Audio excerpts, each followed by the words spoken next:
Now, a question I'd like to ask to get started would be, why is it important for therapists or any kind of mental health professionals to have a basic understanding of attachment theory and attachment dynamics? Well, I mean, one of the basic ideas that Bowlby developed was that we need, as it were, what you might call an interpersonal immune system.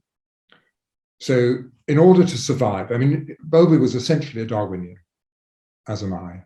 So you might say, as it were, the function of, or one of the roles of life is reproduction. But in order to reach adulthood and to reproduce, you have to survive. Therefore, you have to be able to forage and get food, and you have to protect yourself from predation. So Bowlby developed this idea, which he called the environment of evolutionary adaptation. His idea is that it wasn't unique to him, and in fact he developed it with an ethologist, Robert Hind, that we have to think about our evolutionary ancestors and that we are genetically fairly similar to them, and that we've inherited not just our physical characteristics, but also our behavioral characteristics. And the story, let me tell the story, some people call this a bit of a just so story, but the story they developed, which I find very convincing, is the idea that essentially human beings, here they are, they're on the Olduvai Gorge, which is now in Kenya and Ethiopia. And it's a fairly hostile environment. And we humans have essentially got two things that give us a bit of an edge. And the two things that give us a bit of an edge are, one, our brain, and the other, each other. We're a social species. And united we stand, single we fall. I haven't got that quote quite right. So we need a kind of behavioral system that's built into our nervous system, which is going to enable us to survive in a hostile environment. We can't run very fast, we haven't got very sharp teeth or claws, but we've got each other. And so the Hind-Bowlby idea was that we developed the attachment behavioral system. Now, what is the attachment behavioral system? The attachment behavioral system essentially is thinking about the fact of the extreme length of time of human development, immaturity. Having lived in a rural area, I know very well this time of year, lambing. A lamb within half an hour of birth is up and running, suckling the mother, standing. Well, it takes us a year to stand even. Mm-hmm. So human immaturity, human beings are born in a state of extreme immaturity. One possible explanation for this that people give is that, as I said, our two great characteristics are the fact that we're a social species and our big brains, but we've got to get that big brain through the birth canal. And in order to get that big brain through the birth canal, we have to be born in a state of extreme immaturity. So a newborn infant is incredibly vulnerable to predation. Therefore, we need a behavioral system to ensure that when that infant is threatened, help is at hand. And so the attachment system, the idea of the attachment system is that when we are ill, tired, threatened, when there's a break in our connection with those on whom we depend, when there's loss or separation, this activates attachment behavior. And that consists of seeking out an older, wiser individual. And it also entails distress, the expression of distress, because the expression of distress will activate the caregiving or the attachment giving dynamic in the caregivers. So we've got this kind of built into our nervous system, and it's no less than we've got our immune system built into our blood system and into our bone system, if you like. It protects us from danger, just as our immune system protects us from microorganism danger. Now, what's the relevance of all that to psychotherapy? Well, I think it's relevant in many ways. But the two that I would pick out are, number one, psychiatric disorders or mental illness, or the kinds of distress that individuals bring to therapists for help. Many of those can be understood in attachment terms, because either the individual is kind of so dependent on their caregiver that they can't develop an autonomous life of their own. I mentioned autonomy a little while back.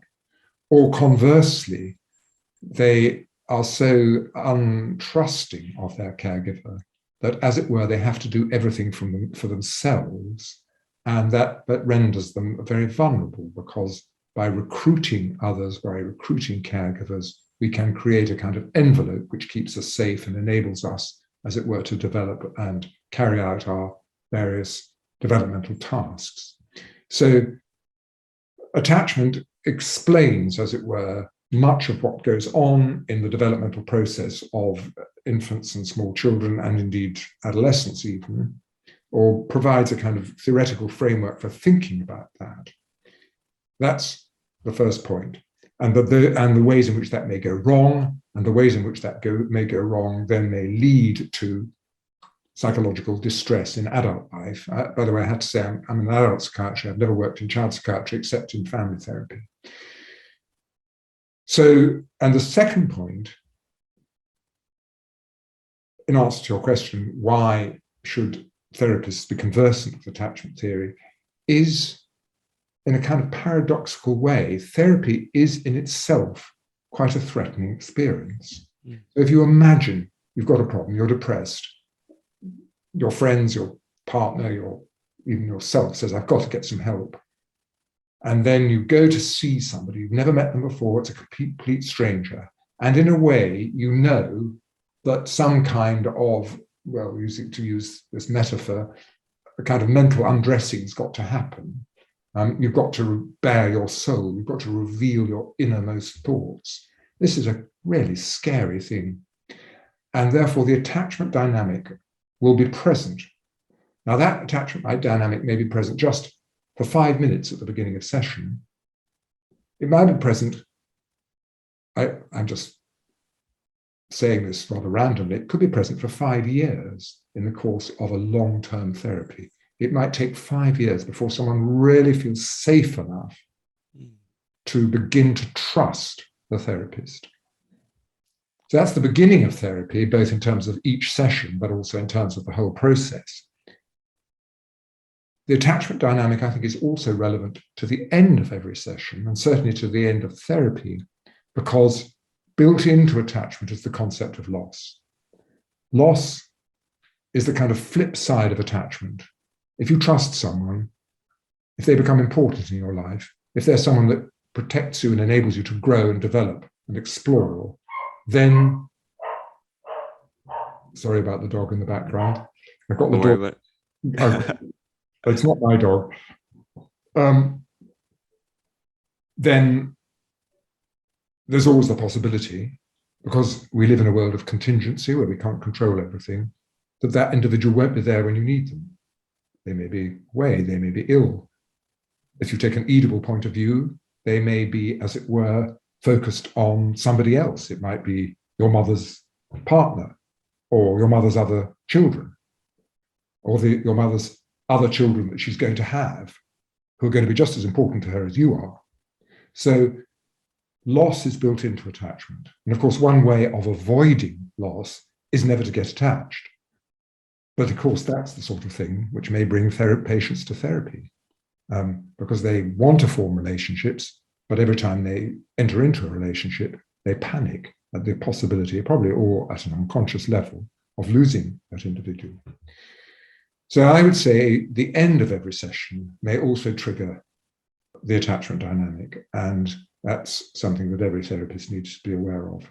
And even at a very, very practical level, I mean, I always say, in a rather sort of, not exactly cliched way, but I mean, there are exceptions to every rule. But I always say, never make an interpretation in the first 5 minutes or the last 5 minutes of any session, because the patient's will probably be in their attachment dynamic. Now, one of the things about the attachment dynamic is that it is incompatible with exploration.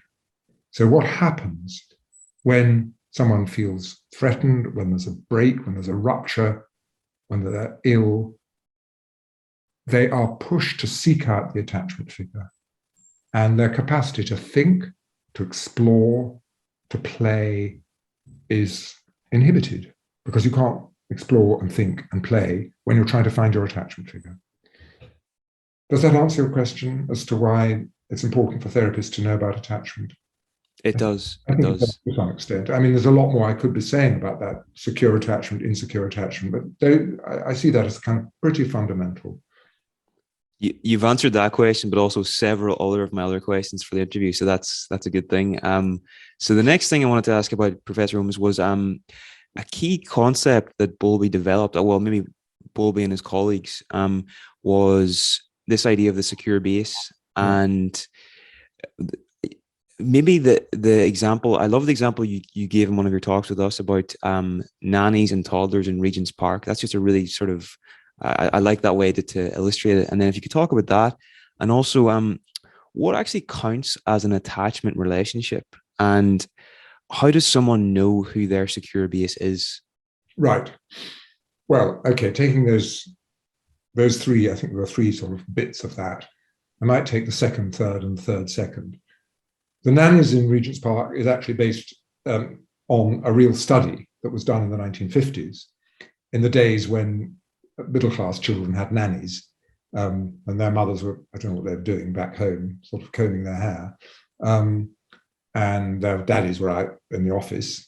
And what the observer did, he simply watched what 2-3-year-olds, or 1.5 to 3-year-olds, let's say, did in the park. And what he noticed was that they would explore. So the nannies would sit on a bench and chat to each other about whatever nannies chat to each other about, how awful their employers are probably and how little they pay, or whatever. And the toddlers would toddle off and explore Regent's Park because, as I just was describing, exploration is, as it were, what we do when we feel safe. And then they would reach a kind of invisible, imaginal line, as you might call it, that was, whatever it might be, 30 yards away from the nanny. And then they would look back. They would, as it were, check that their secure base, their attachment figure, was still there, that they were safe. So this process, I think, is one that is going on throughout one's developmental history. And indeed, I think it's sort of true of adults as well. One of the points I like to make is that we don't actually, Bowlby said this too, we don't outgrow the attachment dynamic, but it becomes a kind of internalized, which leads on to your third question, which was, how do we find out who is our secure base? And the simplest answer to that for me is, or the way I sort of ask my patients is, let's imagine you're sort of, I'm sorry to say this to someone who lives in Glasgow, and I don't know whether it's Dublin or not, but anyway, maybe Cork. If you're run over by the proverbial London omnibus and end up in hospital, who is the first person that you ring? And so that is just a very simple thing. And people, can almost invariably, they know who the answer is. It's their partner, their mother, their dad, their sister, their best friend, their dog, whoever it is that is the person they turn to when they're in distress. And I think in a way that answers your third question. Well, it doesn't exactly answer it, but it does illustrate the fact that attachment and the need for a secure base is not something that's outgrown. It's simply kind of latent in us adults. But in extremis, and if we think about what's happening in Ukraine at the moment, you can imagine, especially where these mothers and their children are separated from their partners, sons, fathers, that in these kind of circumstances, these are adults, but they will be experiencing probably extreme degrees of attachment insecurity. And whatever one may say about social media and mobile phones and that sort of thing, some people sort of say this kind of militates against relationships, but I think quite the opposite myself. What's the first thing you do, as it were, when you fly somewhere and get off the plane? Will you then text or ring your secure base to tell them that everything's okay? That then leads to the question of what exactly is a secure base? And also, I think it leads to the question, is a therapist a patient's secure base? And that is quite an interesting and debatable question. So in a way, you could say, well, the secure base is the person that you turn to when you're in distress. And that isn't necessarily, as it were, your best friend, because your best friend might be somebody you want to have really great time with or have really interesting discussions with. But, the person you ring when you end up in hospital might be your granny or someone like that. If that's the only person, who you really feel secure with. Is a therapist a secure base? It's an interesting, I think this sort of, in a way, I usually, when asked this, I usually end up with a kind of mealy-mouthed answer, such as, it depends. Sometimes yes, sometimes no. And in one sense, by definition, at least by conventional psychoanalytic psychotherapy definition, a psychotherapist can't be a secure base because you don't contact them between sessions. So something awful happens between sessions. And you can't contact that person. They cannot, by definition, be a secure base. But I think people have now realized, particularly when working with people with personality disorders, and particularly borderline personality disorders, that the therapist very often does become a secure base. And these are individuals who possibly in their developmental history never have had a secure base. And therefore, there are ways around this. Some programs might, for instance, build in texting or even phone calls up to a maximum of 3 phone calls a week or something between sessions, which is an acknowledgement that the therapist does fulfill that role. And in a sense, you might say what the purpose of therapy, or one of the purposes of therapy, is for the person to have the experience of there being a secure base there, so that ultimately, as therapy comes to an end, as they move away from therapy and out into the world, they've got a kind of internal sense of the secure base, which we all have to some extent. If you think about a child, a 6-month-old needs the mother there. They will not survive without the mother. When they're in distress, when they're threatened, they'll have to cry and the mother will have to come and attend to them. Well, 4.5 years later, that child's going to be going to primary school, and mum's going to be saying, or dad's going to be saying, or caregiver's going to be saying goodbye to the child at the school gate. And the child will, as it were, have an internal sense of security, which can last at least for the few hours that they're spending away from the parent. I'm not totally convinced that I answered your question. So if you want to clarify your question, please do so. No, you've answered it well. That's 100%. So next, just I want to sort of cover here that this isn't just anecdotal, and there's been some really interesting research done on this from the likes of Jim Cohn over in America. I'm probably pronouncing his name wrong, but the study where he I think you put husbands and wives. They put the wives in an fMRI score. Could you maybe tell us about that there, just so people have a bit of background about this? Can I just come back to you, because this obviously struck you as an important study, but what makes you want to talk about that particular study? I think it's just interesting to know what's happening at a physiological level, like what's actually happening in the brain whenever this dynamic is being activated and whenever it's absent. That's what I find interesting about it. I think the role of attachment, the role of attachment in relation to romantic relationships is hugely interesting and important. And I was going to say, but wasn't sure whether I would, that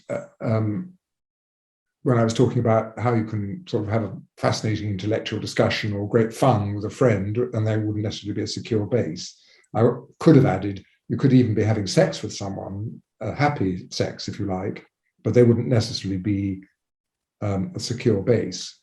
I think the research on the whole shows that it takes about 2 years into a romantic relationship for that kind of secure base relationship to establish itself.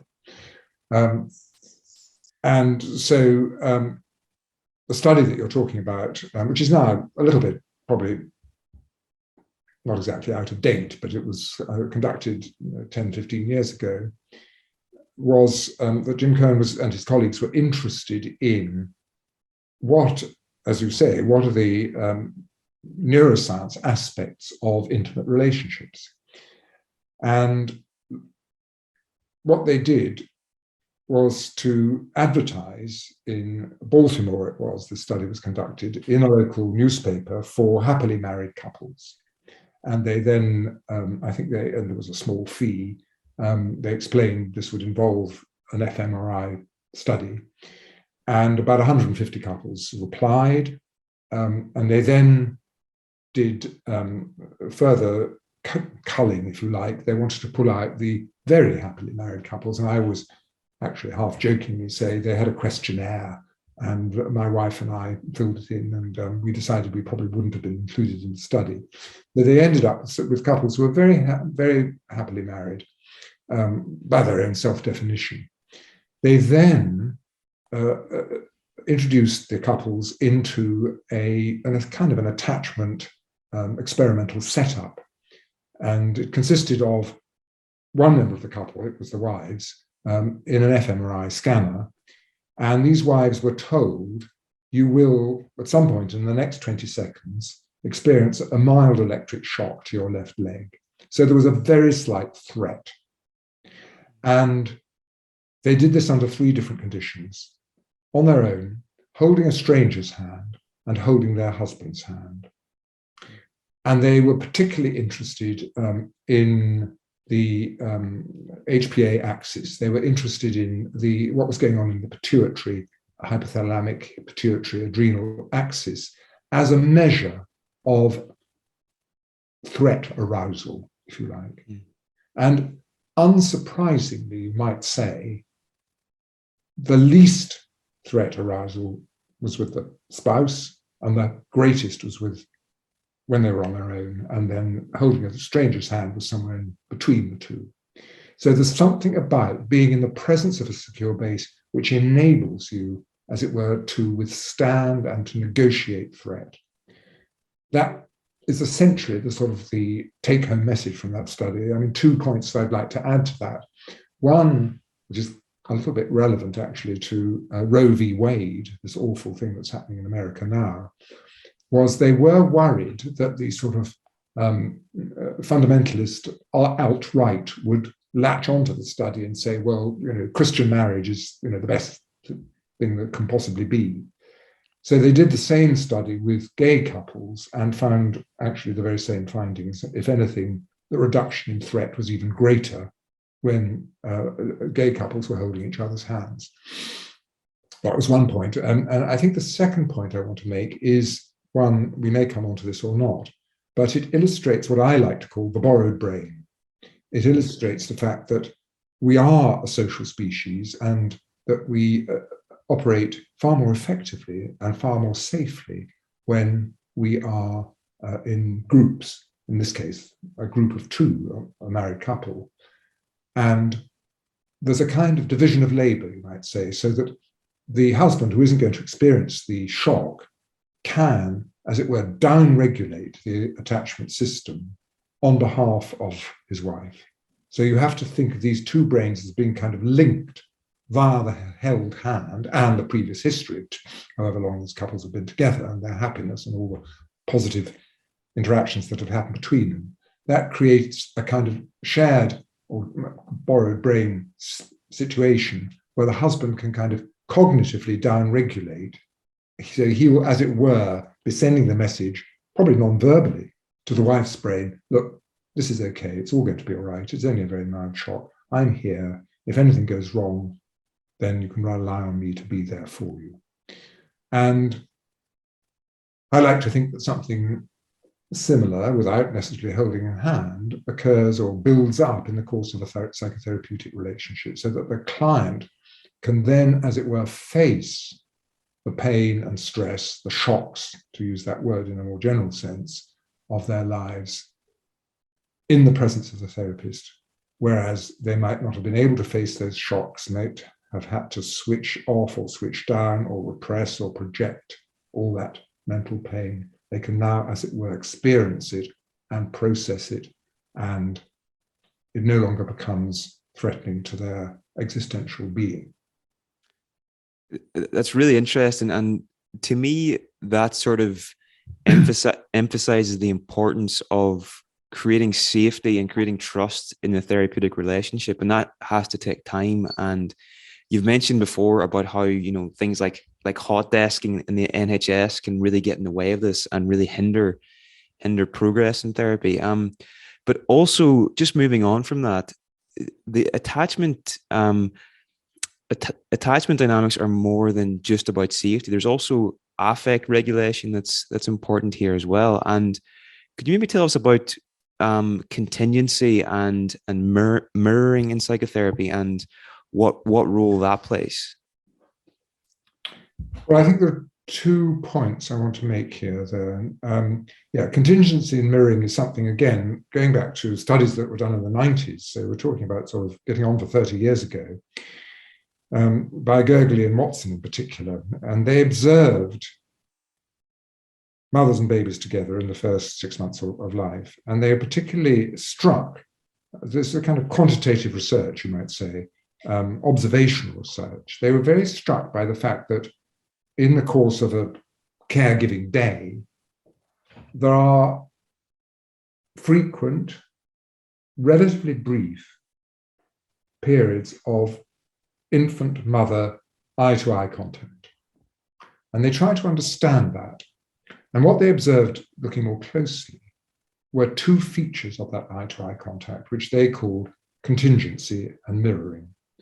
Now, what do they mean by that? Well, contingency was the idea that these mothers simply observed their infants and waited for the infant to make the first move. So if the baby was a little bit miserable or something, they'd notice that. Or if the baby was very excited, they'd notice that. So the mothers in these periods wouldn't necessarily initiate any kind of affective contact. And then when the infant had, as it were, said something with their face, their gesture, their vocalization, the mother would then mirror it. Now, she'd mirror it in an exaggerated way, as though she's giving the message to the baby, I am seeing, hearing, thinking, feeling what you are seeing, hearing, thinking, and feeling. So if the baby was looking a little bit miserable, the mother might go something like, oh, we are feeling a bit miserable today, aren't we? And Gergely and Watson's idea was that this, as it were, marked the fact that the mother's what the mother is saying was to do with the baby and not to do with herself, that it was a mirroring. And they, well, I don't know about they, but I draw the conclusion from that the mother is, as it were, telling a story to the infant about that affective world. And that is shown to the infant, I mean, literally shown through the mother's face and vocalizations. The baby can then internalize that and begin, as it were, to understand and recognize their own feelings. And that is one of the strands which leads on towards this concept, this very important concept that's come out of the attachment research of mentalizing. Because to mentalize is to be able to understand your own feelings and other people's feelings and the relationship between them. So this marked mirroring and contingency is one ingredient of that, which is the germ, the beginnings of beginning to have a kind of sense of what your feelings are. And we see it in all kinds of ways. I sometimes give the example of the baby cries in the middle of the night, the caregiver or parent goes to the child. There are all sorts of possibilities why that child is crying. They may be hungry, they may be hot, they may need a new nappy, they may have they need a nappy change, they may be too cold, maybe they feel lonely, maybe they had a bad dream. And the caregiver, through sensitivity and responsiveness, as it were, reads the child's affects and then feeds that back in a number of ways. So the child is, as it were, gesturally describing, they haven't got the words, but they're gesturally describing their own feelings. The mother gesturally is responding. So the mother says, oh, I think it must be too hot, takes off a blanket or something. The baby continues to cry. So the baby's saying, no, it's not that. Then the mum will say, well, maybe you need a bit of a feed. So the mother puts the baby to the breast, and then the baby relaxes and stops crying. So the mother is saying, oh, you need a feed, you need comfort. And the baby's saying, yes. And all the while, the mother probably will be talking to the baby, so that actually the words, the sounds, and also the sort of tone of voice will be internalized by the child. So that was marked mirroring and contingency, and leading on or leading in the direction of mentalizing. Was there something else? Yes. Well, there are a couple of other points. Winnicott, who was a kind of intuitive, in my opinion, theoretician rather than a systematic theoretician, Donald Winnicott, psychoanalyst, but he sort of almost as a throwaway remark in one of his papers says something like, the mother's face is the mirror where the infant first finds him or herself. And I also usually make the point that we live in a world of mirrors. I'm glad to say in my daughter's house at the moment, I had some difficulty in finding a mirror because I thought I'd better at least sort of brush my hair before talking to you. But we live in a world of mirrors, but it hasn't always been the case. And our species, which has after all been around for 200,000 years, didn't have many mirrors for the first sort of, until the last 100 years probably, and then it was only the upper classes.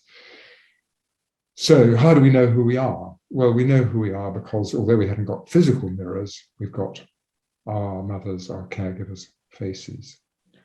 And this downregulation, this regulation of affect, I think is also important from a neuroscience point of view, because I think I'm beginning to be thinking about what is going on in this kind of interplay between sensation, affective experience, interoceptions, gut feelings, and the sense we make of our world and our life. And from a neuroscience point of view, you can think about this as upcoming sensations, which become feelings, which are then, as it were, from a top-down point of view, thought about and regulated, classified, all in the service, as it were, of maintaining the status quo, of reducing danger and surprise. And contingency and marking just is a kind of illustration of how this process depends on having another person there.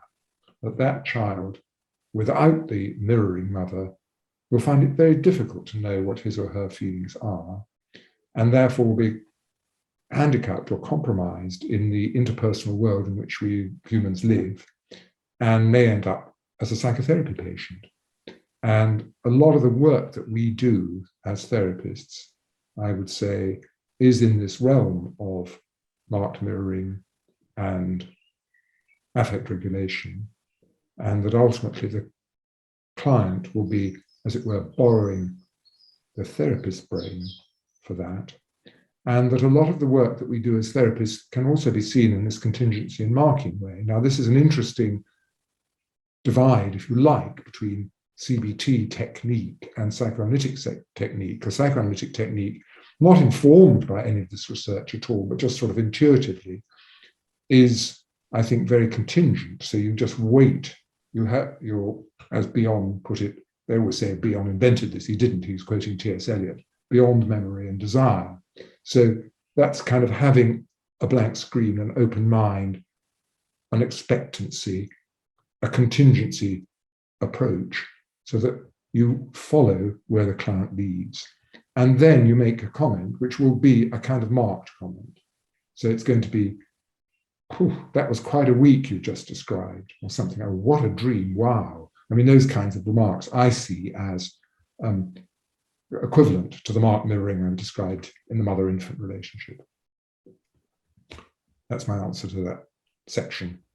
That is fascinating. Just the idea that as children, we learn what our emotions are and what our feelings are through this sort of mechanism with our caregiver, where they reflect back what we're feeling, and then we learn about ourselves and internalize that. And if we don't have that, if that's missing from our lives, then we don't develop emotionally as someone else who has this dynamic might have.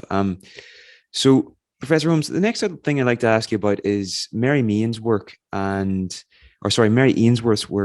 the strange situation experiment, and the different attachment styles that there are, and what she discovered through that experiment. And you don't need to, I know there's a lot in there, so you don't need to maybe give us the full breakdown of how the experiment happened, but I suppose just kind of like the key takeaways from the strange situation. Well, Mary Ainsworth, I mean, I always say attachment theory actually was a joint creation between Bowlby and Ainsworth, but Ainsworth, with Bowlby providing a kind of theoretical, almost philosophical overview, and Mary Ainsworth actually doing the experiments, and her pupils, her PhD students doing the next generation experiments, and the next generation PhD students of PhD students. So there's a kind of lineage in attachment research, which does go back to Mary Ainsworth. And I think fundamentally, it's looking at individual differences as a term I don't really like, but there we are.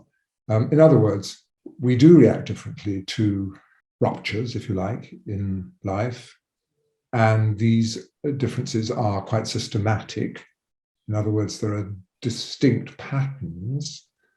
And Mary Ainsworth developed a methodology, the strange situation, where these individual differences could be observed, classified.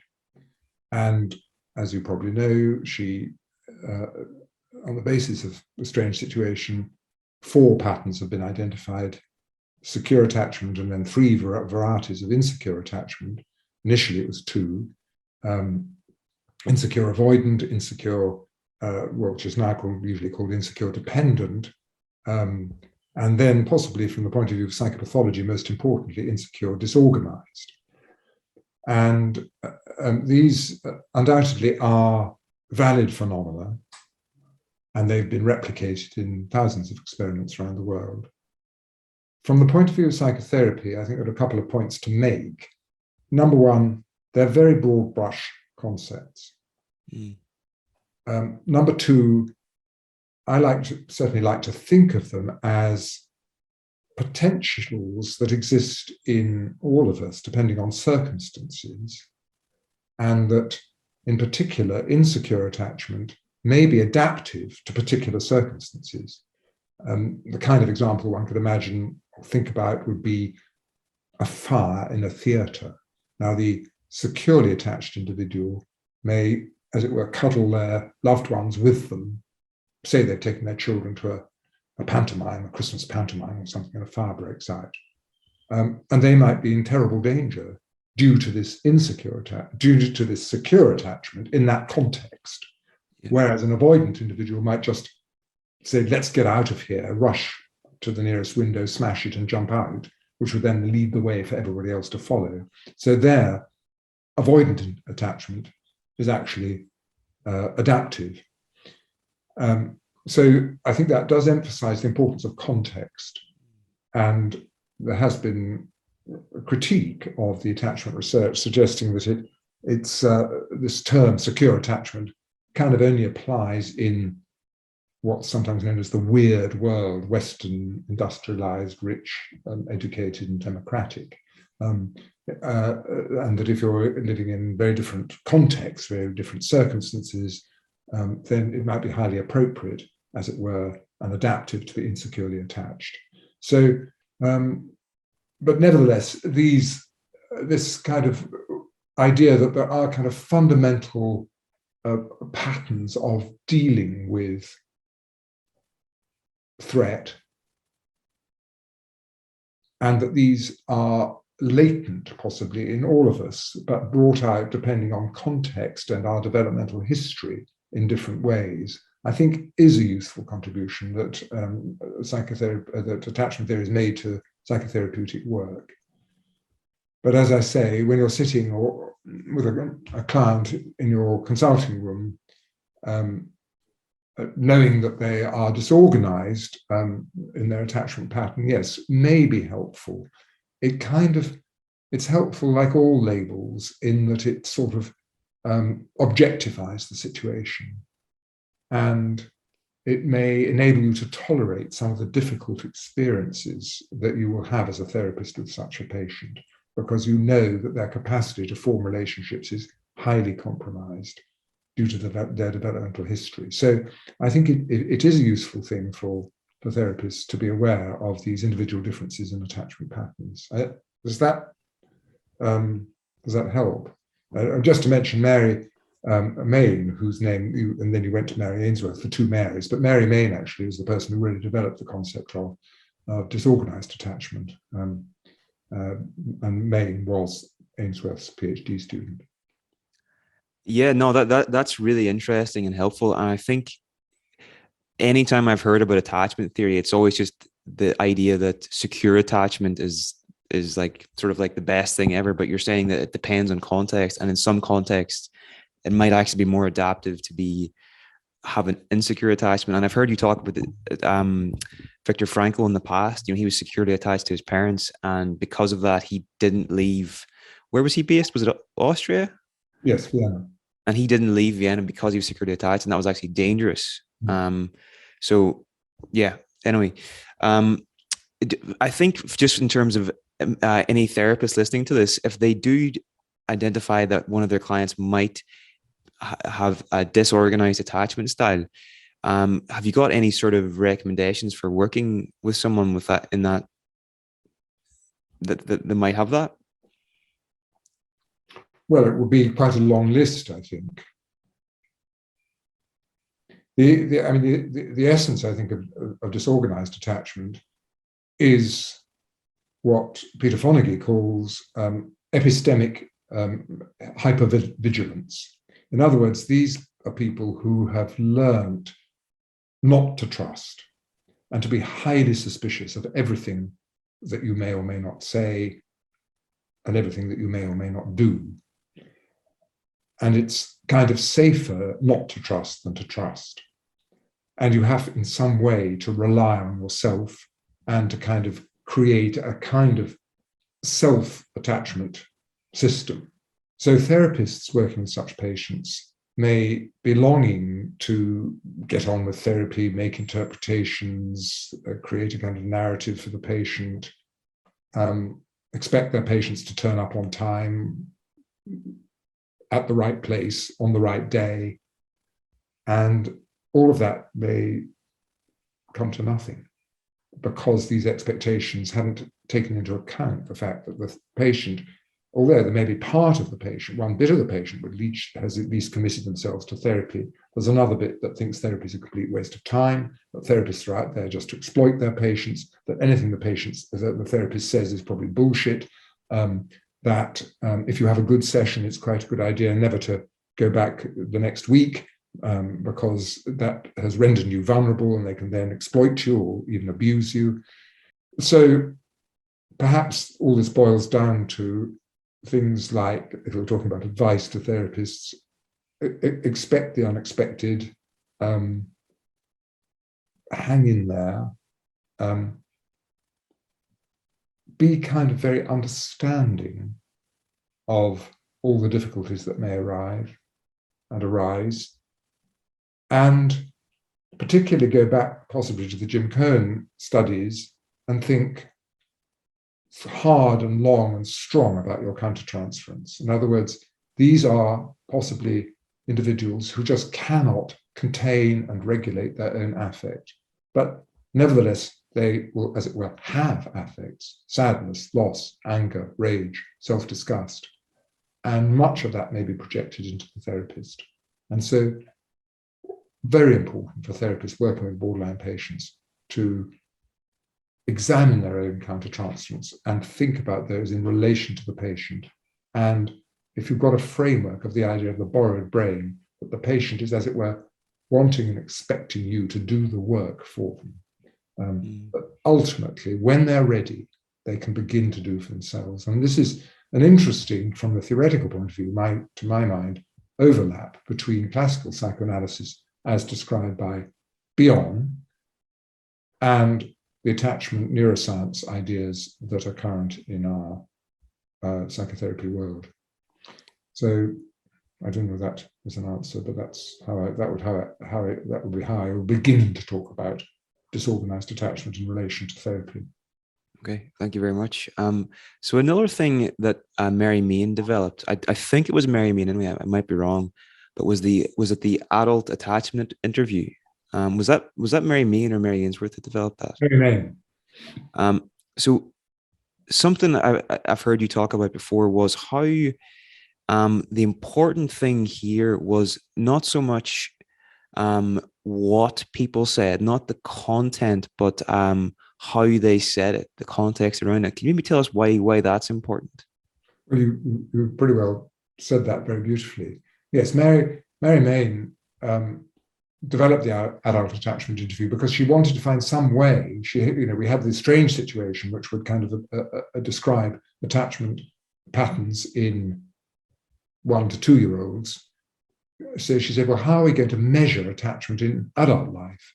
And so she developed essentially a kind of open-ended questionnaire. So it was a kind of semi-structured interview, essentially, in which people were asked about their relationships with their parents, any traumatic events or loss events that had happened in childhood, and about their developmental history.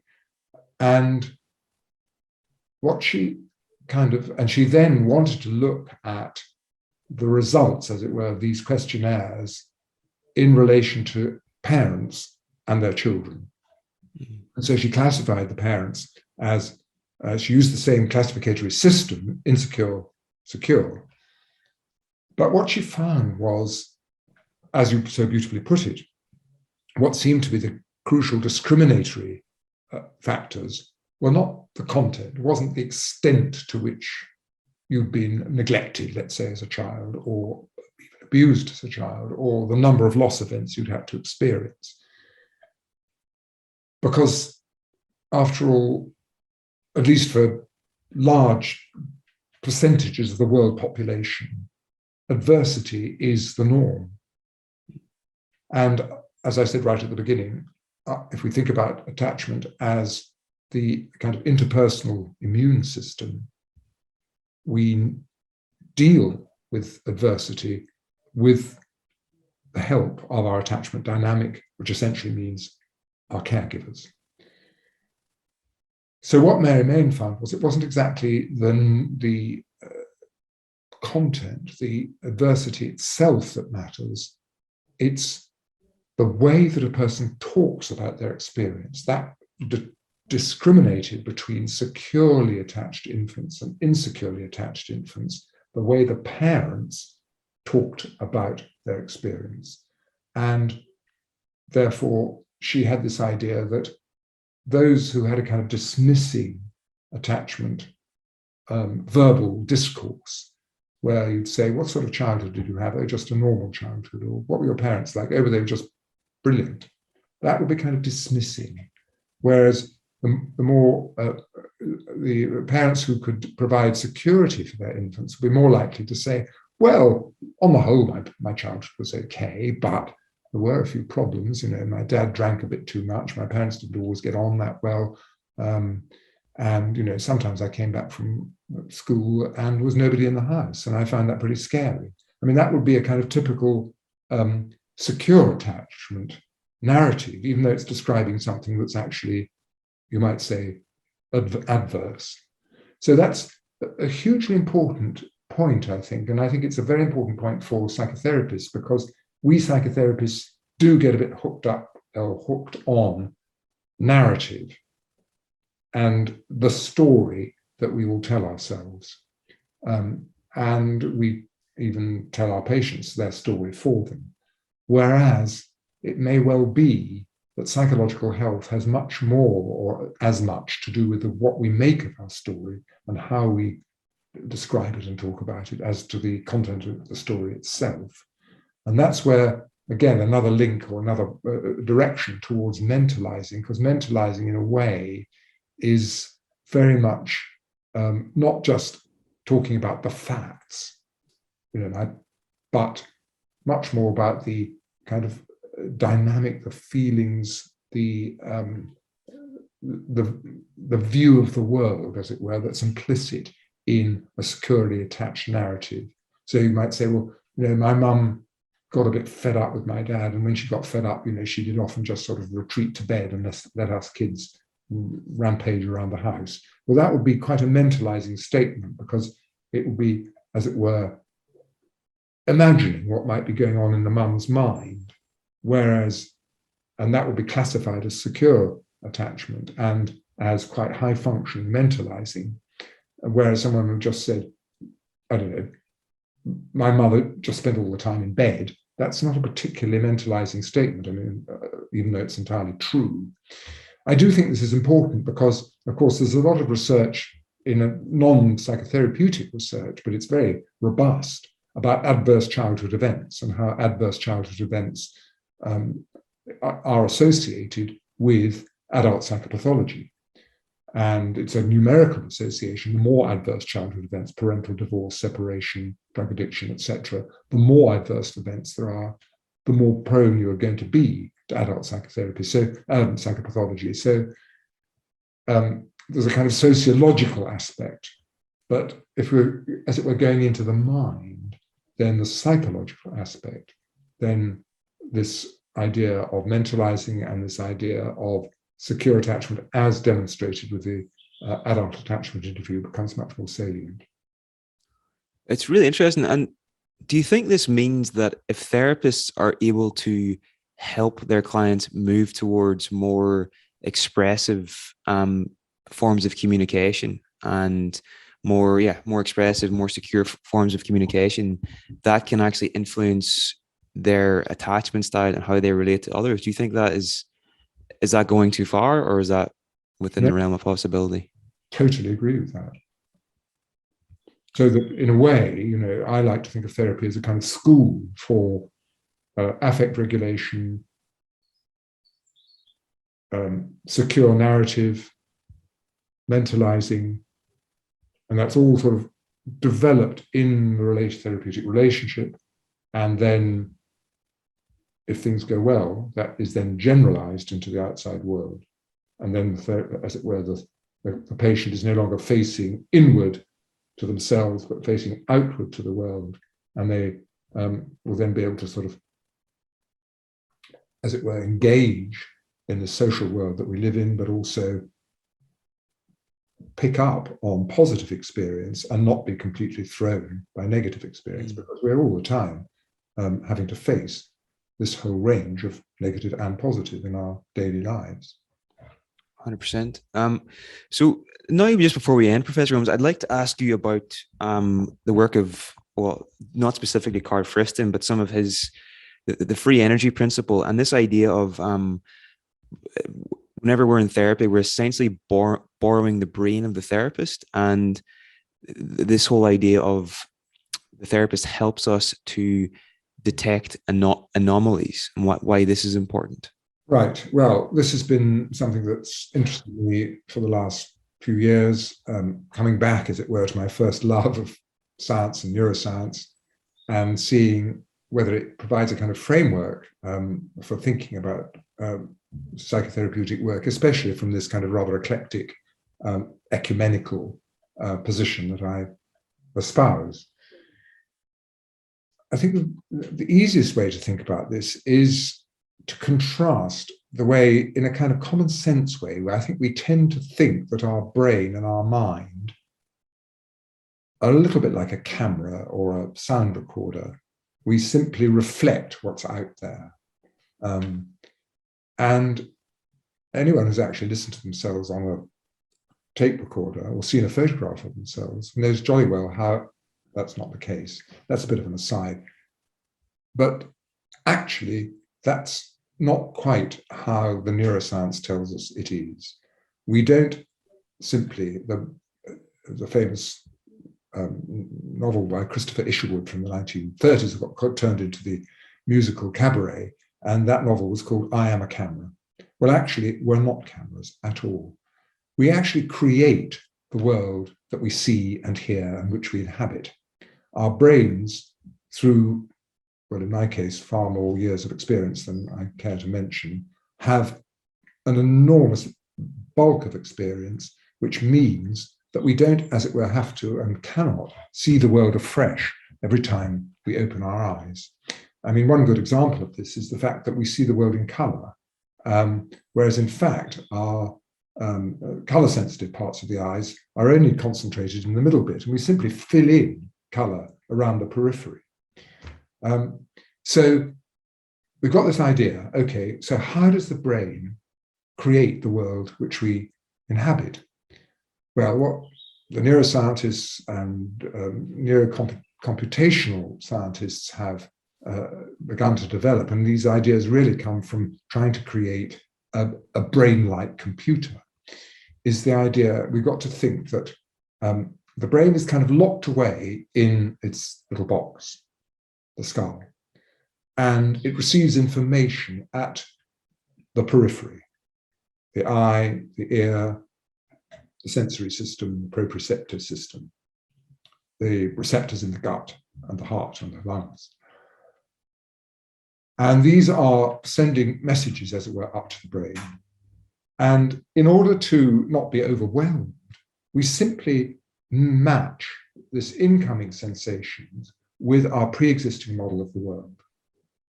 So I'm looking at you, we've met several times. I just say, oh, right, that's now. I don't sort of have to create you anew. And then I can attend to the new bit of our relationship, which is this conversation we're having now. So for, as it were, economic reasons, for reasons of economy, the brain is not creating the world that it finds itself in. It's always looking for novelty and attending, as it were, to this little growth point. And that kind of model can then be, we can think about this model, it works quite well in relation to psychoanalytic ideas. Carl Friston did train as a psychiatrist, but actually he's essentially a neuroscientist and a mathematician. But if you think about our idea about transference, what we're really saying to our patients when we think about the way in which they kind of bring transferential expectations into their relationships, including their relationship with us, is that you are kind of your top-down model of the world, which is that people are not to be trusted, let's say, going back to what we were saying about borderline, your top-down model of the world is incongruent with your present moment experience. And what we need to do is to kind of look at the discrepancies between your bottom-up, free associative, incoming experience and your assumptions that you top-down imposed upon them. So I think these ideas do feed in quite helpfully into the psychotherapeutic work that we do.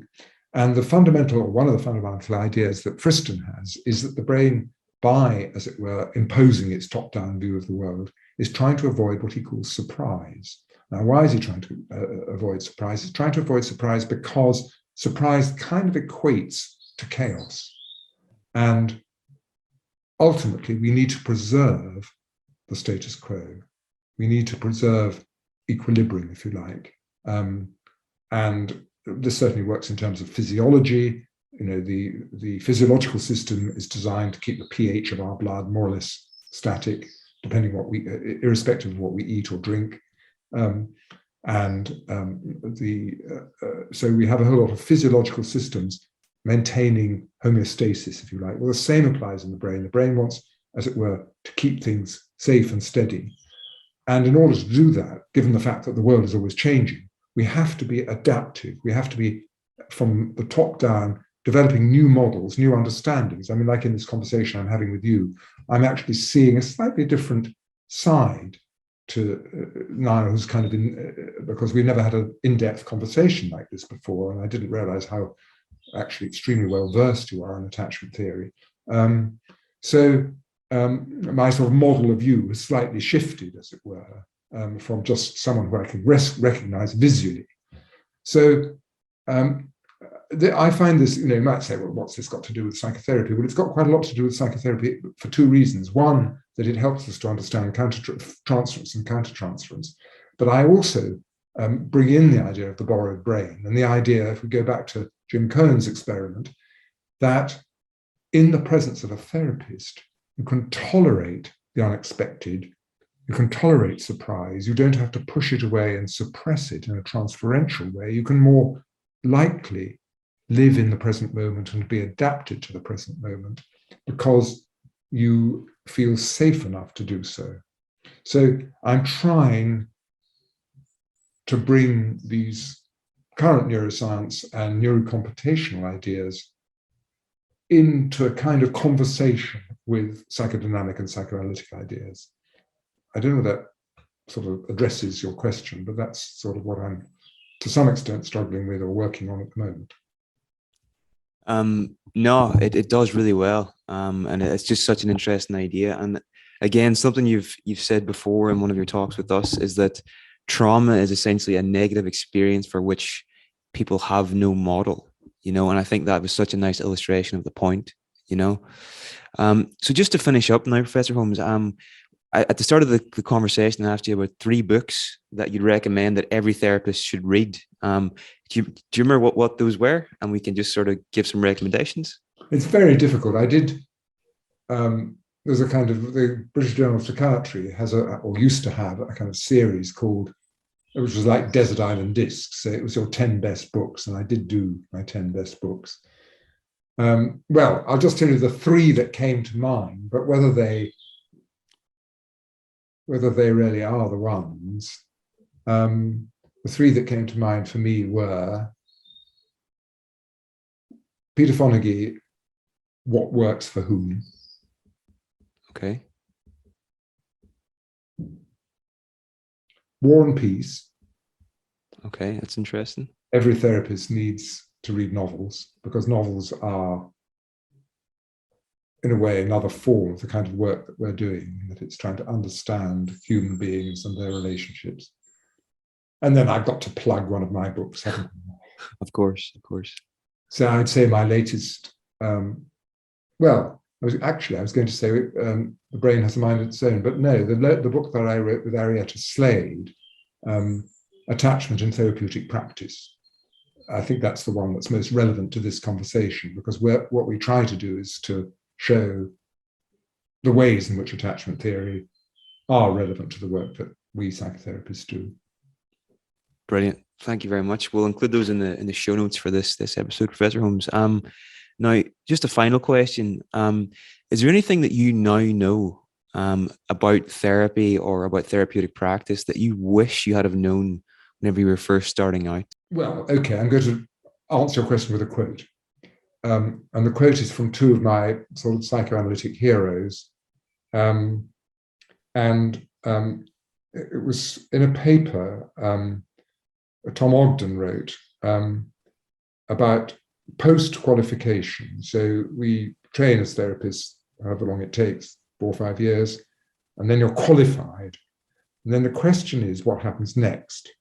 Ogden, who wrote this paper with Glenn Gabbard, so these are 2, as I say, 2 of my sort of psychoanalytic heroes, they said, well, the task post-qualification is A, to kill the father, and B, to honor your ancestors. Okay. And translating that, I would say what that means is it's no good just being a pale imitation of your own therapist. You have to find your own voice, not just your own therapist, your own teachers. You have to find your own voice. You have to find your individuality on the one hand. But at the same time, we all do need to feel that we belong to a tradition. And it may not matter what that tradition is, but it gives you a sense of continuity and a sense of a kind of developmental process. And in a way, I think that aphorism contains the 2 essences, or the essence of psychotherapy, which is 2 essences. One is the idea that we are sort of products of our past, products of our developmental history.